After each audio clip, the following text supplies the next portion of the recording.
Have you ever wanted to be able to make sushi, but never knew exactly where to start? Well, I've got some good news for you. You're fixing to learn today, whether you'd like to or not. You might have some questions like, where do I start? Or how many different types of sushi are there? Those will be covered in today's presentation. Let's start with what type of sushi you'd like to make. They have vegetarian rolls as well as rolls that have meat in them, mostly fish. I've even seen things like candy sushi. I've never even tried that type, but why not? Well, you must figure out what type that you want, as well as what type fits the certain diets that you like. If you are a vegetarian or vegan, you should stick to mostly plant-based sushi types. If you like meat, I would suggest fish, chicken, and even beef. There are many things that can be rolled using the technique I'm teaching you today, so don't be afraid to try out different ways and different styles. Ingredients are key. You have to have the right combination and the right types of ingredients to get a really great tasting roll. Not all sushi has to be raw. Some can be cooked. They have certain things in them that are completely cooked that are very tasty. You just have to know what they are and where to find them. For example, for the meat lovers out there, they have imitation crab that can be found at certain supermarkets in the frozen food section. It is cooked fish usually that tastes and feels like crab. They also have real crab that has been pre-cooked. You could put these in California rolls, which is the easiest to make for beginners, and I highly recommend. I'll be using the California roll as my main example because it is one of the easiest rolls to make. And the first thing that you're going to want to start off with is sushi rice. You need to wash your rice 2 times in water and finally cook your rice in some water and a little sake for flavor and a strip of seaweed underneath. I recommend using a rice cooker for this process. To measure out how much water you will need for your rice to cook properly, you need to use the finger method. What is that, you ask? Well, it's when you put your middle finger in the water to see if the water level is at your first knuckle. If it is not, you might have too much water or too little water. The sake and seaweed are optional but should still only reach the first knuckle. While your rice is cooking, you can start prepping for your other items to get ready to roll up. The first item that you're going to want to prep is the cucumber. First, peel off all the skin, and then with your sharpest knife, you're going to want to start cutting around to make a long strip. It's okay if you mess this up, just making the strips long enough to dice is just fine. After making the long strips, you stack them on top of each other and start cutting them into smaller strips. Be careful not to cut too fast because you might nick your fingers if you're not paying attention.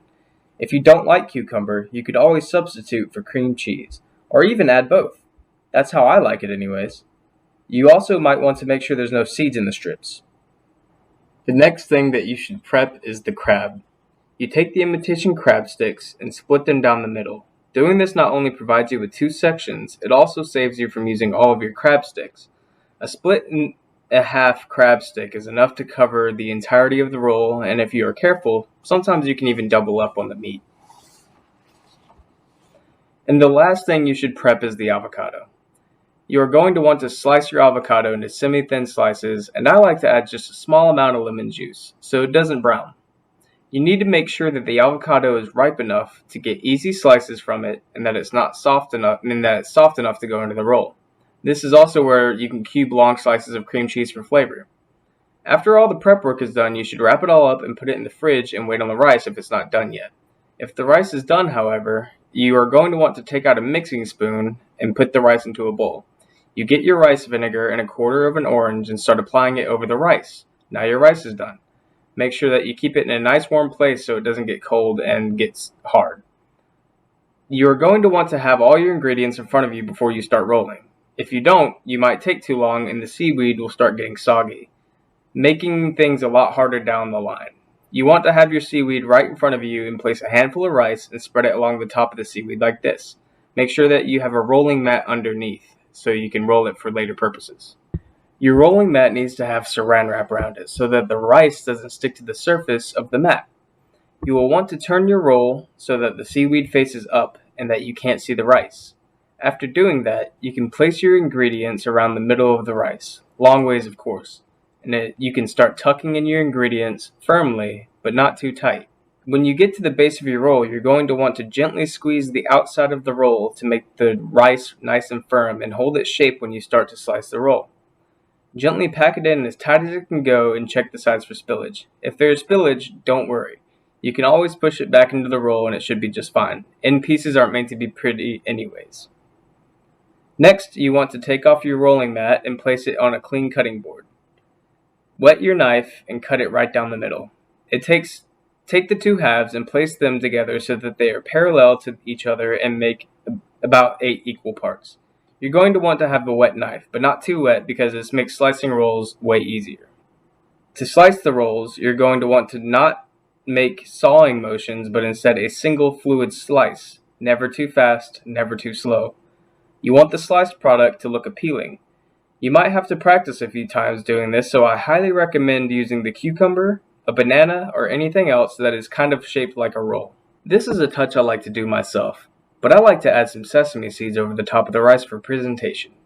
You can also use fish eggs and even thin slices of avocado over the top. There are many ways to artistically put together your rolls. The rolling mat helps with the avocado and all of the other toppings as well to form it to the rice.